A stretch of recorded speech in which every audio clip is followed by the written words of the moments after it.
आपको तो मालूम होगा कि सैम पित्रोदा जी ने कहा क्या, और सैम पित्रोदा जी की बात मुहर है, ये मेरी जानकारी में नहीं है। वो अत्यधिक आदरणीय कांग्रेस के साथी हैं, ओवरसीज कांग्रेस के अध्यक्ष भी हैं, लेकिन पॉलिसी डिसीजन में जो वो कहते हैं वही होता है, ऐसी मेरे को जानकारी नहीं है। उनकी बात गंभीरता से ली जाती है, सुनी जाती है। और सैम पित्रोदा जी ने कहा क्या? उनने ये कहा कि अमेरिका में एक इनहेरिटेंस टैक्स है, और वहाँ पर अमीर लोग जो होते हैं, बड़े बहुत अमीर जो लोग होते हैं, उनकी संपत्ति के साथ कैसा होता है, उनकी मृत्यु के बाद लगभग आधा हिस्सा बच्चों को मिलता है, आधा हिस्सा सरकार ले जाती है। आगे उन्होंने कहा, मैं आपको और दर्शकों के लिए पढ़ के सुना देता हूँ। In India you don't have that. If somebody is worth 10 billion and he dies, his children get 10 billion and the public gets nothing. So these are the kind of issues people have to debate and discuss. ये कोई policy decision नहीं दे रहे हैं कि ऐसा घोषणा पत्र में है। ये अत्यंत दुर्भाग्य की बात है कि बहुत ही जिम्मेदार माने जाने वाले संवैधानिक पद पे, प्रधानमंत्री के पद पे बैठने वाले नरेंद्र मोदी जी इतना ज़्यादा गुमराह कर सकते हैं देश को, ये अत्यधिक दुख की बात है, बहुत ही दुख की बात है। आगे वो क्या कहते हैं Sam Pitroda ji? I don't know what the conclusion would be at the end of the day, but when we talk about redistributing wealth, we are talking about new policies and new programs, and that are in the interest of the people and not in the interest of the super rich only. कहाँ मोदी जी जाके घूम के भाषण दे रहे हैं देश में कि वो गरीबों का मंगलसूत्र चला जाएगा और ये हो जाएगा और वो हो जाएगा? मतलब क्या बेतुकी बातें हो रही हैं। और चुनाव आयोग सो रहा है, बोला क्या जा रहा है, मोदी जी क्या बोल रहे हैं, भाजपा के लोग क्या बोल रहे हैं, संज्ञान में लेके कार्रवाई करने का हौसला नहीं है, लगता है निष्पक्षता नहीं है चुनाव आयोग में। बहुत ही दुखद और बहुत ही दुर्भाग्यपूर्ण स्थिति है। सैम पित्रोदा जी का जो कहना है वो उनका एक विचार हो सकता है। आप जानते होंगे सुब्रमण्यम स्वामी जी भारतीय जनता पार्टी में हैं, उनकी बातें भारतीय जनता पार्टी के ऑफिशियल बयान माने जाते हैं क्या? क्या क्या वो बोलते हैं, क्या क्या उन्होंने बोला है, आप भी जानते होंगे, मैं भी जानता हूँगा, दर्शकों के लिए चला दीजिएगा और फिर कहिए ये व्यक्ति हैं, इनकी बातें हैं, इनकी अपनी राय है। और इसमें तो मुख्य प्रधानमंत्री जी कह रहे हैं कि कांग्रेस में के घोषणा पत्र में ही लिखा हुआ है, और सैम पित्रोदा जी कह रहे हैं ये तो पता नहीं बाद में क्या होगा क्या नहीं होगा, ये चर्चा का विषय है। और इस विषय के संदर्भ में बीजेपी के शासनकाल में सिन्हा जी जब स्टेट मिनिस्टर ऑफ फाइनेंस थे, उन्होंने ये प्रपोजल रखा था। ये क्यों गुमराह करते हैं भोले भाले देश के नागरिकों को जिनको सारी जानकारियां नहीं होती, और फिर प्रधानमंत्री जैसे जिम्मेदार पद में आसीन है। बहुत ही दुख की बात है, अत्यंत दुख की बात है।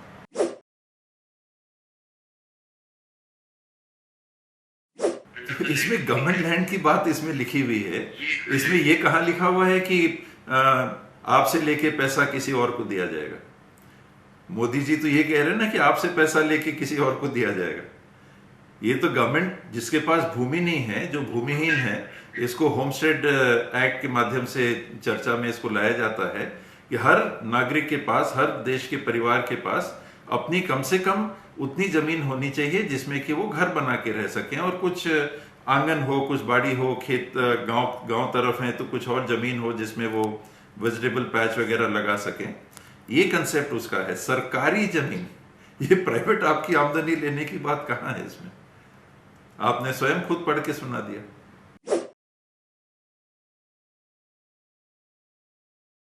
ना एक हिंदू है शब्द, ना एक मुसलमान शब्द है। 48 पन्नों में आप पढ़ लें, उसमें एसटी के लिए है, एससी के लिए है, ओबीसी के लिए है। ये देश की 80% आबादी, जिसको हिंदू सेंसस मानता है लगभग 80% आबादी, उसके 73% आबादी एसटी, एससी और ओबीसी की होती है। एसटी हो गया 8%, एससी हो गया 15%, 23 हो गया। उसके ऊपर 50% अगर हम मान लें कि ओबीसी हैं तो 73% हो गया।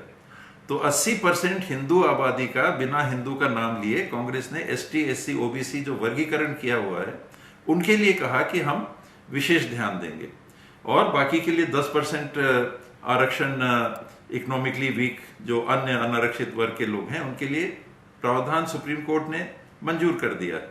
और शेष जो 20% आबादी है ये अल्पसंख्यक आबादी है, इसमें सिख हैं, इसमें ईसाई हैं, इसमें बौद्ध हैं, इसमें जैन हैं, इसमें मुसलमान।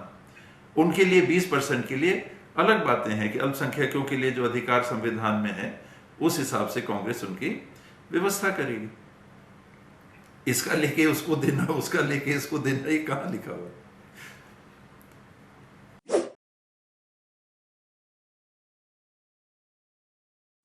ओबीसी का आरक्षण की जो बात है, मुसलमानों को लेके जो चर्चा मेरी भी जानकारी में है वो ये है कि मुसलमानों में भी ओबीसी हैं, और जो ओबीसी की लिस्टिंग हुई है उसमें वो उनके सब कास्ट या सब कैटेगरी कहें उनका उल्लेख है। जैसे पठान है, ये ओबीसी में नहीं आते, लेकिन मुसलमानों का जो सर्टिफिकेट है, जो उनके जमीन का पत्रक है, उसमें उनकी जाति इस्लाम लिखता है, उसमें उपजाति नहीं लिखता है। और इस कारण से मुसलमानों को ओबीसी की सूची में आने के बाद भी आरक्षण नहीं मिल रहा है। तो पहले ही जो कमीशन बैठे हैं उसमें वर्गीकरण इसके किए जा चुके हैं, और कौन कौन से मुस्लिम समाज के लोगों को ओबीसी में लिया गया है उसमें लिखा है, जोल्हा है, इत्यादि इत्यादि, मेरे ख्याल से 27-28 कैटेगरी हैं।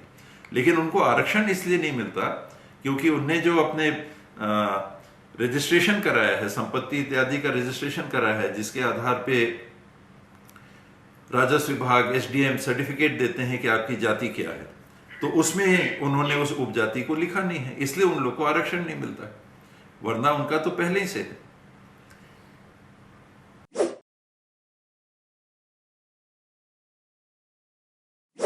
होना चाहिए, उसके आसपास देश को रहना चाहिए। देखिए इसमें इशू क्या है, एक है मेरिट, जो आज तक चलता आया है कि सुप्रीम कोर्ट ने भी जो अभी तक डायरेक्शन दे रखा था उसमें उन्होंने कहा था कि 50% नौकरियां ये मेरिट की होनी चाहिए। मेरिट का ये अर्थ नहीं है कि इसमें एसटी, एससी, ओबीसी या अन्य वर्ग के लोग क्वालिफाई नहीं करते, वो ओपन एग्जामिनेशन में क्वालिफाई भी करते हैं। और ये लिमिटेड किसके लिए है? केवल गवर्नमेंट जॉब्स के लिए। गवर्नमेंट जॉब्स कितने हैं? 2% मैक्सिमम देश की आबादी को सरकारी नौकरियां मिलती हैं। प्राइवेट सेक्टर में कौन सा आरक्षण है? और सरकारी नौकरियों में आरक्षण को लेके जो बात थी, सुप्रीम कोर्ट ने उसमें सीलिंग लगाई थी। तो ये जो 23% आबादी मैंने बताया कि एसटी और एससी की है, 8% एसटी और 15% एससी, उस समय 23 के ऊपर सुप्रीम कोर्ट ने 50 या 53% ओबीसी आबादी होने पर भी 27% के आरक्षण का प्रावधान सहमति दी, और उस पर सीलिंग लगा दिया कि आरक्षण इतना ही रहेगा। एसटी, एससी संवैधानिक प्रावधान पहले से चला आ रहा, उसके ऊपर ओबीसी को देना है। ये गवर्नमेंट ऑफ इंडिया जॉब्स में अलग अलग राज्यों में एसटी, एससी और ओबीसी की स्थिति एकदम अलग है। मान लीजिए मैं छत्तीसगढ़ से हूँ, छत्तीसगढ़ में एसटी और एससी की आबादी 44% है, तो ओबीसी के लिए 6% ही केवल बचता है। तो सेंट्रल गवर्नमेंट में तो 8, 15 और 27% एसटी, एससी और ओबीसी के लिए ये प्रावधानित है। लेकिन राज्यों में जब आप इसको लागू करते हैं तो हर राज्य की स्थिति अलग हो जाती है। नॉर्थ ईस्ट में आप जाके देखेंगे तो 90% से ज्यादा वहां पर आबादी हो सकता है ट्राइबल की हो, तो वहां उनको आरक्षण नहीं मिलता।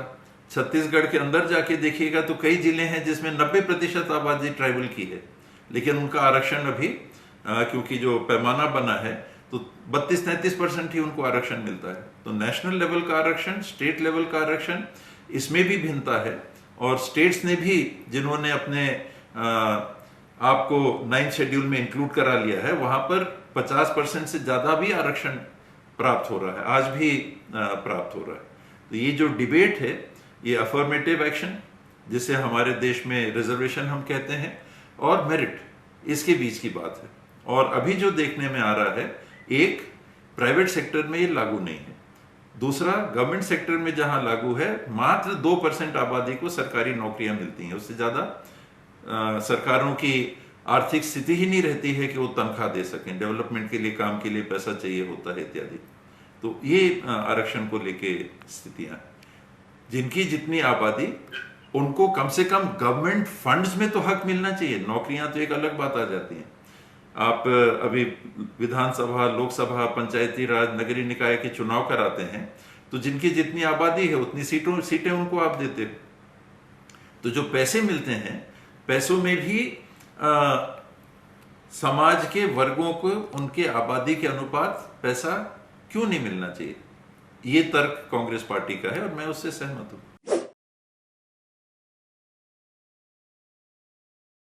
जी, छत्तीसगढ़ में भी अपनाया, लागू भी कर दिया था हमने। नई गवर्नमेंट पता नहीं क्या करेगी, उसको वापस लेगी या क्या करेगी। हिमाचल में गवर्नमेंट है, उनने अपनाया है। इसमें थिंकिंग की आवश्यकता है। कांग्रेस के मैनिफेस्टो में इंक्लूड नहीं किया गया है, लेकिन डिनाई नहीं किया गया। रघुराम राजन जी से भी इस दरमियान मेरी चर्चा हुई, अन्य बहुत सीनियर लोग हैं उनसे भी चर्चा हुई, अर्थशास्त्री हैं इस क्षेत्र में, उनसे भी चर्चा हुई। चिदम्बरम साहब स्वयं जो इस समिति के अध्यक्ष थे, वो स्वयं बड़े अर्थशास्त्री माने जाते हैं। तो इसमें विचार यही आया कि जब इस पॉलिसी को लाया गया था तो ये विचार था कि ये सहन नहीं कर पाएगा। जो गवर्नमेंट का स्ट्रक्चर है, ओपीएस को, उसका जो खर्चा है उसको सहन नहीं कर पाएगा, और उस कारण से न्यू पेंशन स्कीम लागू की गई। लेकिन जो कर्मचारी थे, जो पहले स्वयं सहमत थे कि नहीं हम सहमत हैं, हम नए पेंशन स्कीम में जाएंगे, अब उनको लग रहा है कि ये तो गड़बड़ हो गया। पुराने पेंशन स्कीम में उदाहरण के लिए मृत्यु के बाद उनकी पत्नी को 5 साल तक पेंशन मिलता है। नए पेंशन स्कीम में ऐसा कोई प्रावधान नहीं है। ओल्ड पेंशन स्कीम में लगातार आपको पेंशन की राशि जीवन काल में मिलती है, इसमें एक मुश्त एक राशि मिलती है और उसके बाद नहीं मिलती है। तो कई बातें हैं जो कर्मचारियों ने महसूस की कि हमने हाँ तो कह दिया उस समय, लेकिन हम बहुत नुकसान में हैं, हमको बहुत घाटा है। और अच्छा टैलेंट आए, ऐसा ना हो कि सरकारी नौकरी में अच्छा टैलेंट ना आए और प्राइवेट सेक्टर में ही जाता जाए, कि प्राइवेट सेक्टर में ज़्यादा तनख्वाह मिल रहा है या जो भी परिस्थिति बेहतर समझी जाए। इन सारी बातों को लेकर ओपीएस के लिए हमने छत्तीसगढ़ में भी विचार किया था और लागू किया था। पर नेशनल लेवल पे इसमें विचार यही है कि इसको स्टडी करके फिर अपनाने की बात है।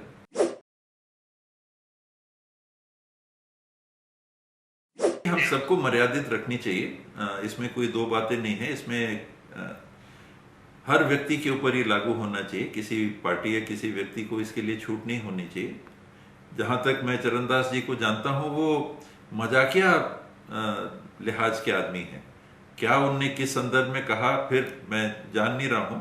और ये तो नहीं कहा होगा कि मोदी जी का सर फोड़ दो, कि लठैत भेजोगे, क्या भेजोगे, मैंने ये सुना इस टाइप का कुछ बात उनने कही थी।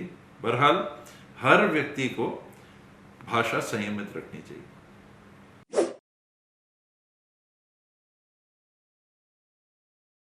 मेरे को नहीं लगता ऐसी कोई बात है। ये बात जरूर है कि चुनाव के समय हम और एक होके 5 साल हम दिख सकते थे कि हम एक हैं, उसमें कहीं ना कहीं कमी रही होगी, तभी मतदाताओं ने हम लोगों को इस बार मौका नहीं दिया। और कार्यकर्ता भी मेरे ख्याल से उनको महसूस नहीं हुआ कि हमारी सरकार है। ये कहीं ना कहीं कमी रह गई, तभी हम लोग जीत नहीं पाए, वरना काम अच्छे काम किए सरकार ने।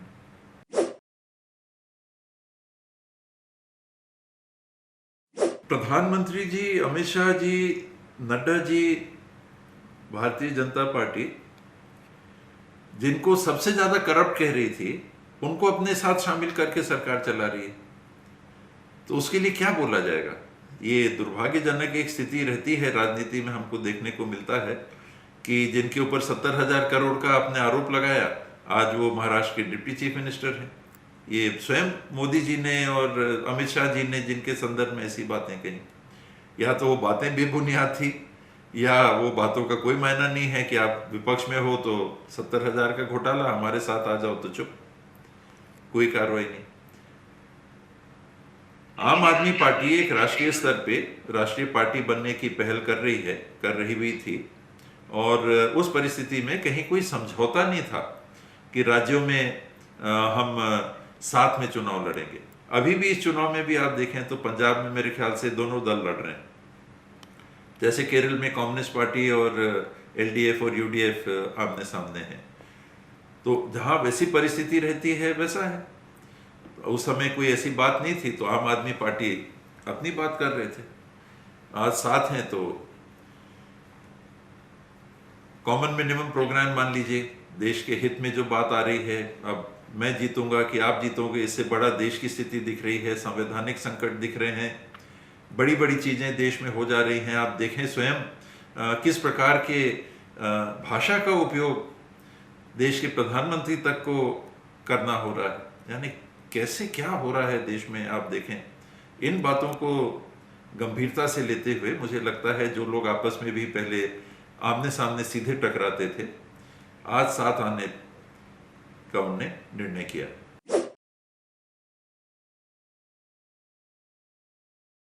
मैं तो एक कांग्रेसी के नाते नहीं, एक नागरिक के नाते भी मैं बहुत निराश हुआ। भारतीय जनता पार्टी ने जो अपना मैनिफेस्टो रिलीज किया है कि उसमें नई बात कुछ भी नहीं दिखी, और भारतीय जनता पार्टी नहीं दिखी। आपने कहा भारतीय जनता पार्टी का मैनिफेस्टो है, ये तो मोदी मैनिफेस्टो हो गया। मोदी की गारंटी, मोदी की गारंटी, मतलब मुझे तो लगा कि जो पार्टी अपने आप को कहती है कि हम दुनिया की सबसे बड़ी राजनीतिक दल हैं, उसका अस्तित्व मिट गया। यानी मैं कांग्रेसी के रूप में नहीं कह रहा हूँ, उस नाते तो मैं खुश हूँ कि ये तो बीजेपी साफ एक व्यक्ति पे आ गई, ये व्यक्ति नहीं रहे तो बीजेपी खत्म। यानी कैसे हो सकता है देश में? आप सोचिए, जो पार्टियां एक साथ आ रही हैं उसके पीछे कारण क्या है? ये सारी चीज देश में एक व्यक्ति के इर्द गिर्द में समेटी जा रही है। ये बहुत बड़ा खतरनाक संकेत प्रजातंत्र के लिए होता है। कई बार ऐसी स्थितियों से परिस्थिति कहीं की कहीं चली जाती है, और जिस तरह से ईडी इत्यादि का इस्तेमाल दुरुपयोग हो रहा है, ये सारी उस चिंताएं उसी दिशा की हैं, और उन्हीं कारणों से जो दल अलग अलग पहले थे, आमने सामने टकराव की स्थिति में दिखते थे, इन्होंने साथ आने का निर्णय किया। और हमने ये 2014 में कहा था वो अब हम पूरा करेंगे, 2019 में कहा था वो हम पूरा करेंगे। नौकरियों के संदर्भ में कोई आंकड़े नहीं है, महंगाई का जिक्र नहीं है। घर जो बन रहे हैं, प्रधानमंत्री की जो योजना है घर के संदर्भ में, वो जो पहले चली आ रही है वो हो रहा है। बिजली हम लगाएंगे, वो पहले ही जो घोषणा कर चुके हैं उसी चीज़ का उसमें उल्लेख है। तो कोई नई चीज़ मुझे नहीं दिखी। कोई विजन की जो बात होती है कि हाँ ये हम आएंगे तो हम ऐसा करेंगे, विपरीत उसके कांग्रेस के घोषणा पत्र में देखिए एक विजन है। ये जो 1 लाख रुपए की बात आपने कही, ये महिलाओं को 1 लाख रुपए देने की ही बात नहीं है। ये देश के हर परिवार को कम से कम 1 लाख रुपए की आमदनी मिलेगी, ये नीति है। और इस नीति को लागू करने के लिए महिला सशक्तिकरण के माध्यम से घर की जो प्रमुख महिला रहेंगी उनके खाते में पैसा जाएगा। तो जो नीति है, एक विजन है कांग्रेस पार्टी का कि देश में कोई भी परिवार ऐसा नहीं रहेगा जिनकी आमदनी 1 लाख रुपए से कम होगी। तो ये क्लियर विजन दिख रहा है। बेसिक इनकम, हम उस दिशा में देश को ले जाना चाह रहे हैं, हम बढ़ना चाह रहे हैं। आज थकती नहीं है बीजेपी ये कहने में कि हम तीसरी बड़ी अर्थव्यवस्था की तरफ बढ़ रहे हैं, 5वीं हो गए हैं, हमने ग्रेट ब्रिटेन को पार किया है। ये जो आंकड़े हैं, हम करीब 4,000 लाख करोड़ के आसपास पहुंच रहे हैं, उन लोग थोड़ा सा पीछे इसमें हो गए। प्रति व्यक्ति आमदनी कितनी है? 20 गुने का फर्क है।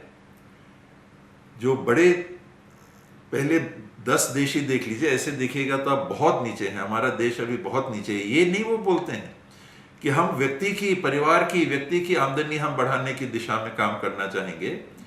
आज भारत इंग्लैंड की जगह में अर्थव्यवस्था के संदर्भ में संख्या में पहुंच गया है। हमारी एवरेज आमदनी कितनी है? 2300 से 2500 डॉलर प्रति वर्ष प्रति व्यक्ति। इंग्लैंड की कितनी है? लगभग 20 गुना ज्यादा, 48,000। हम कह रहे हैं कि हम इंग्लैंड से आगे चले गए। प्रति व्यक्ति देखिए हम कहाँ हैं। ये जो विकसित देश और विकासशील देश और तुलनात्मक गरीब देश की श्रेणी होती है, उसका आधार प्रति व्यक्ति आमदनी होता है। तो हम कहाँ हैं, कहाँ हमको पहुंचना है? और कांग्रेस ने उस दिशा में कदम उठाया है कि कम से कम इतनी आमदनी हर परिवार की होगी। अभी सरकार जिस तरह से चल रही है, कांग्रेस ने अपने घोषणा पत्र में इसको कई माध्यम से रखा है। आप देखेंगे तो इंडस्ट्रीज जो होंगे, हम किस इंडस्ट्री को बढ़ावा देना चाहेंगे, जो रोजगार मूलक इंडस्ट्री, व्यक्तिगत रोजगार, यानी मशीन ओरिएंटेड जिसमें रोजगार कम मिलेंगे, उसको हमारी पॉलिसी प्रोत्साहित करने के लिए उतना पहल नहीं करेगी जितना ऐसे उद्योग को करेगी जो कि ज़्यादा रोजगार उपलब्ध कराएगा। और फिर अप्रेंटिसशिप एक्ट, 1,25,000 साल से कम उम्र के बच्चों को जो डिप्लोमाधारी हैं या ग्रेजुएट हैं, उनको ट्रेनिंग करा के, प्राइवेट या सरकारी कंपनियों में ट्रेनिंग करा के, ताकि आप सीखें तो फिर आप नौकरी पा सकें।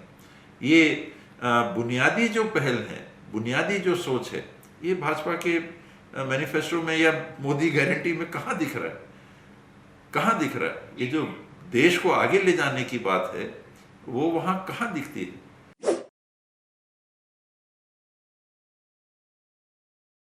संदर्भ में कहा, अभी तो हम लोग इस बात से जूझ रहे हैं कि महीनों से हमारी ट्रेनें रद्द हो रही हैं, बहुत लेट चल रही हैं। और अभी मैंने 3-4 दिन पहले न्यूज़ देखा था, अखबार पढ़ा था कि कितनी 50 या 67 कितनी ट्रेनें अभी रद्द कर दी गई। आज क्या हो रहा है उसको तो देखिए। बड़ी बड़ी बातें की जा रही हैं, बड़ी बड़ी बातें हो रही हैं। वो क्या बुलेट ट्रेन आ रहा था, क्या आ रहा था, यानी सिर्फ गंदी भाषा में थूक पॉलिश, कि चमका चमका के दिखाओ, लोगों का ध्यान वास्तविकता से भटकाओ और किसी तरह से उनका मत ले लो, 5 साल बाद फिर देखेंगे।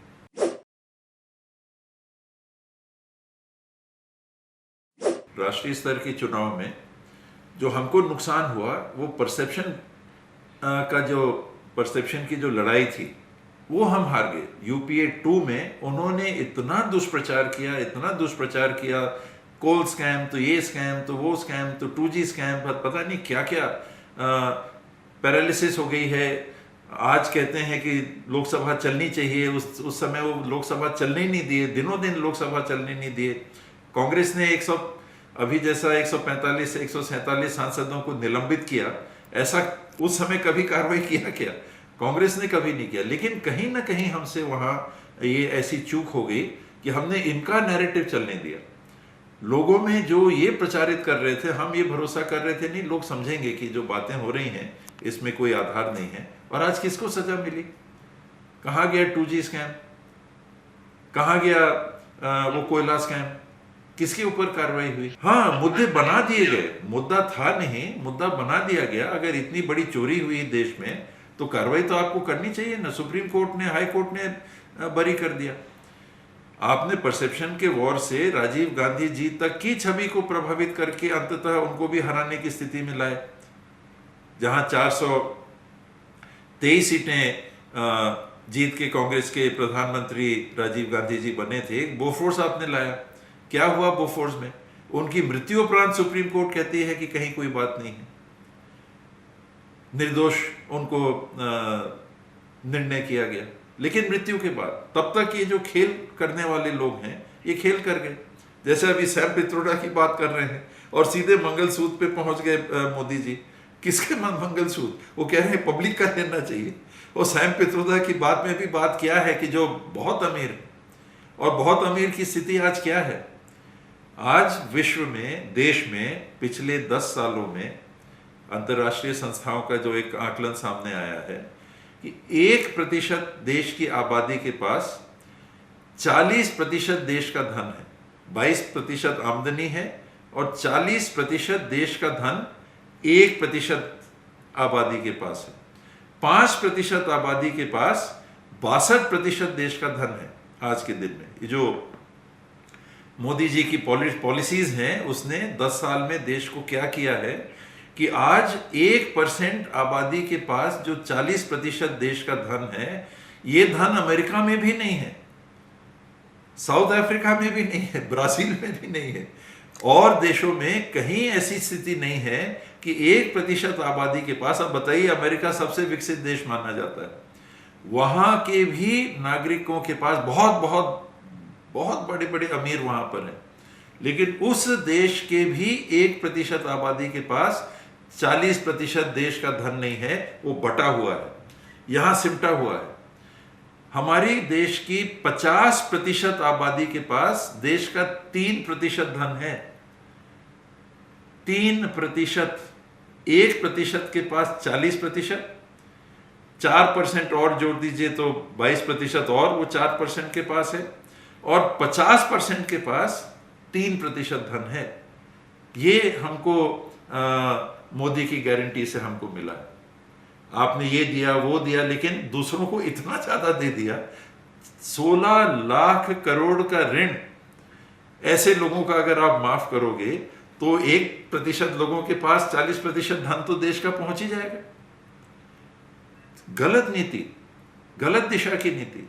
जिसको जरूरत ज्यादा है उसको पब्लिक का पैसा जो जमा होता है टैक्स के रूप में, उनका हक पहले बनता है, अमीर का नहीं।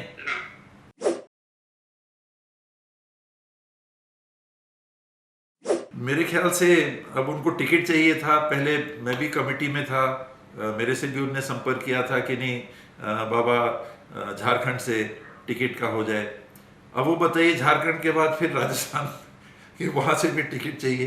तो खैर, एक मैं ज़्यादा कुछ, आपने एक का नाम लिया, ऐसे तो बात होती है वॉशिंग मशीन की। मैंने एक कमेंट किया था कि लॉन्ड्री सर्विस चल रही है थोक में, इलेक्टोरल बॉन्ड्स में। उस कंपनी के मालिक को लोकसभा का चुनाव लड़ाया जा रहा है। ये देश की परिस्थिति बनी हुई। जिनको जहाँ जैसे जाना है सब स्वतंत्र हैं, वो जाएं। उनको कांग्रेस में या दूसरी पार्टी में अवसर नहीं दिख रहे उनकी बेहतरी के, वो जिस पार्टी में जाना चाहें जाएं। हम लोगों को देश के नागरिकों से मतलब है। साथियों के जाने की खुशी नहीं होती, दुख होता है। लेकिन अगर उनको ऐसा लगता है कि ज़्यादा हरियाली कहीं और दिख रही है, घास ज़्यादा कहीं हरी दिख रही है और वो जा रहे हैं, तो उनका निर्णय है। पर आप ये मान के चलिए, इसके साथ में आपको एक बात और, क्योंकि आपने पूछी, मैं बता दूं। देश भर में भारतीय जनता पार्टी में अंदरूनी एक बड़ा असंतोष उभर रहा है कि जब शासन सत्ता में आके हमको भागीदार बनने का मौका मिलना था, तो अब बाहर से लाके लोगों को हमारे साथ बैठा दे रहे हो। तो ये दो धारी तलवार है। आप ये मान के चलो, आप ये पक्का मान के चलो कि ये जो नीति है कि यहाँ से इसको भी पकड़ लो, इसको भी पकड़ लो, इसको भी पकड़ लो, और अखबार में और मीडिया में ऐसा दिखाओ कि सभी छोड़ के चले जा रहे हैं, तो ऐसा नहीं है। पब्लिक नहीं जा रही है छोड़ के, और स्वयं उनके घर के अंदर बहुत बड़ा असंतोष पनप रहा है। कब विस्फोट होगा समय बताएगा।